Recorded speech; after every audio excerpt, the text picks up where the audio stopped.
بسم اللہ الرحمن الرحیم۔ اہل ابرار جو ہیں وہ اہل فلاح سے ہیں۔ اللہ جن کو فلاح عطا فرماتا ہے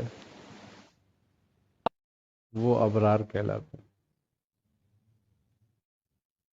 اور یہ کہ ہماری گناہوں کو، ہماری کوتاہیوں کو، یعنی کہ سیئات کو نیکیوں میں تبدیل کر دے، ان کو مٹا دے، ختم کر دے، اور ہمیں کامیابوں میں شامل کر دے۔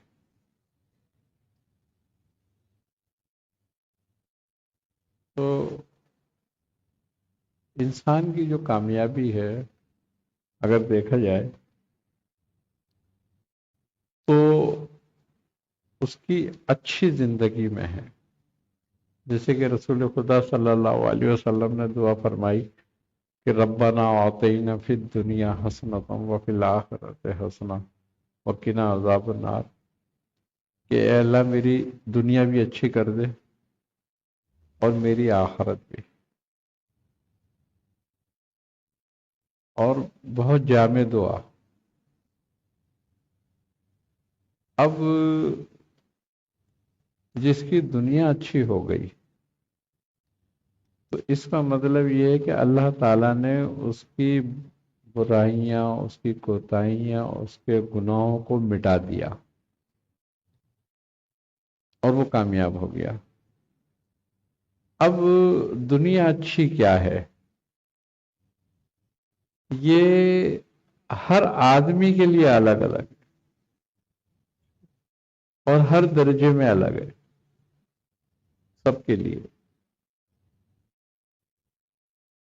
وہ لوگ جو آخرت کے مقابلے میں دنیا کو چنتے ہیں، ان کی دنیا یہ ہے کہ دنیا جتنی حاصل کر لی جائے وہ کامیاب کہلاتے ہیں، اور جنہوں نے دنیا کے مقابلے میں آخرت کو چن لیا تو وہ جتنی اطاعت میں رہیں، حدود اللہ میں رہیں، ان کے لیے یہ کامیابی ہے۔ تو اب چننے والوں کا فرق ہے کہ کون کس چیز کو چنتا ہے۔ دنیا، حدیث مبارکہ ہے کہ دنیا آخرت کی کھیتی ہے، بونا یہاں ہے، کاٹنا وہاں ہے۔ یہی بات ہے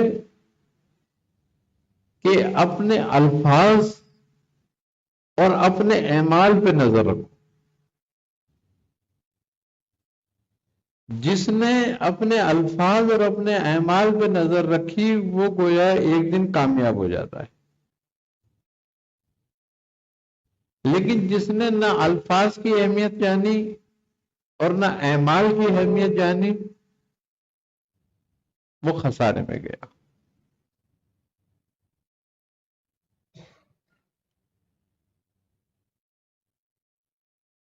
بزرگ فرماتے ہیں کہ انسان کی زبان کے کہے ہوئے کچھ الفاظ ہی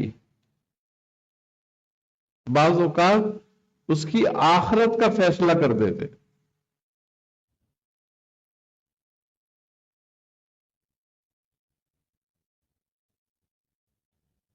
تو ہم جو الفاظ ادا کرتے ہیں اگر ہم ان کی اہمیت کو جان لیں اور حیثیت سمجھ لیں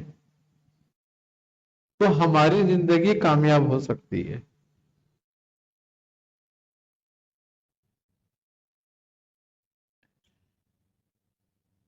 بچہ 3 سال کی عمر میں بولنے لگتا ہے،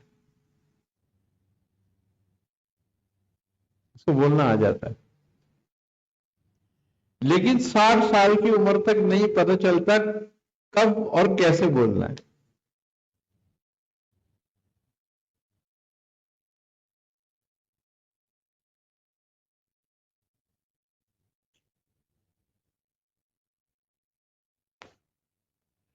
الفاظوں کی اہمیت یہ ہے کہ دیکھو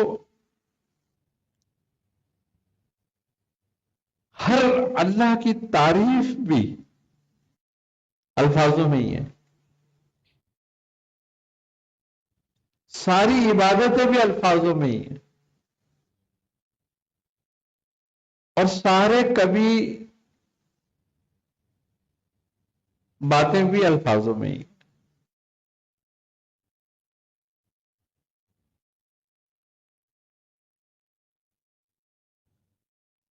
اعمال دو طرح کے ہیں، ایک وہ جو تم نے کیا اور ختم ہو گیا، ایک وہ جو تم نے کیا باقی رہا۔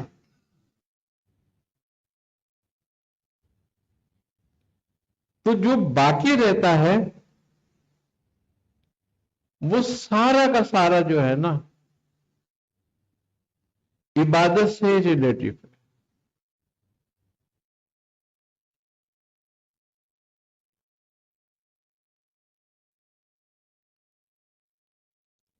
اور وہی اصل ہے جو کامیابی کی طرف لے کے جانے والا ہے۔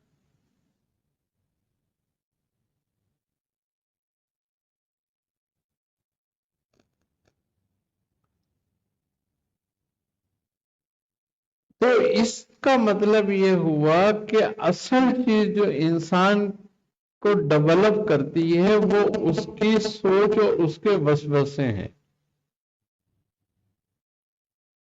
انسان کے اندر جو کچھ شروع ہوتا ہے وسوسوں شروع ہوتا ہے۔ اب وسوسے جو ہیں تعمیری بھی ہیں اور تخریبی بھی ہیں۔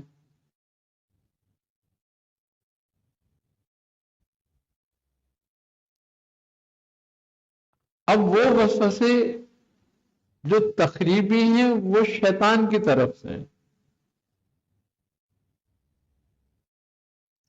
اسی لیے اللہ قرآن میں بھی کہہ رہا ہے نا من شر الوسواس الخناس، کہ مجھے اس شر سے محفوظ رکھ جو وسوسے خناس ڈالتے ہیں۔ کیوں کہ وسوسے جو ہوتے ہیں یہی ہمارے خیالات بنتے ہیں، اور یہی خیالات ہمارے الفاظ بنتے ہیں، اور یہی الفاظ ہمارے اعمال بنتے ہیں۔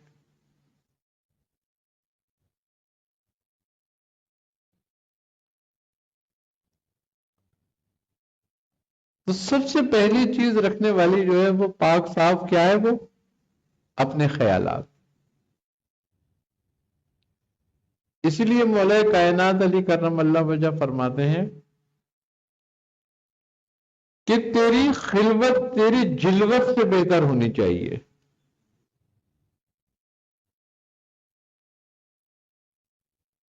یعنی کہ لوگوں میں بیٹھ کر تو بندہ لوگوں سے حیا کرتا ہے،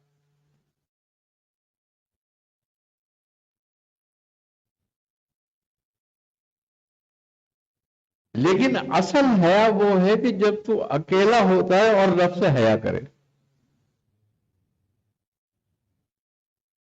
یہ کامیابی ہے۔ کیوں کہ اکیلے ہی میں خیالات اور وسوسے پیدا ہوتے ہیں۔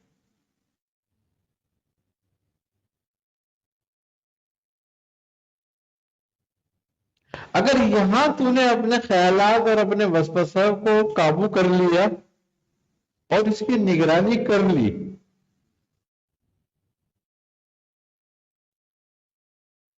تو کامیاب ہو گیا۔ اب اس کا حل بزرگ کیا بتاتے ہیں؟ وہ کہتے ہیں کہ جب تم خلوت میں ہو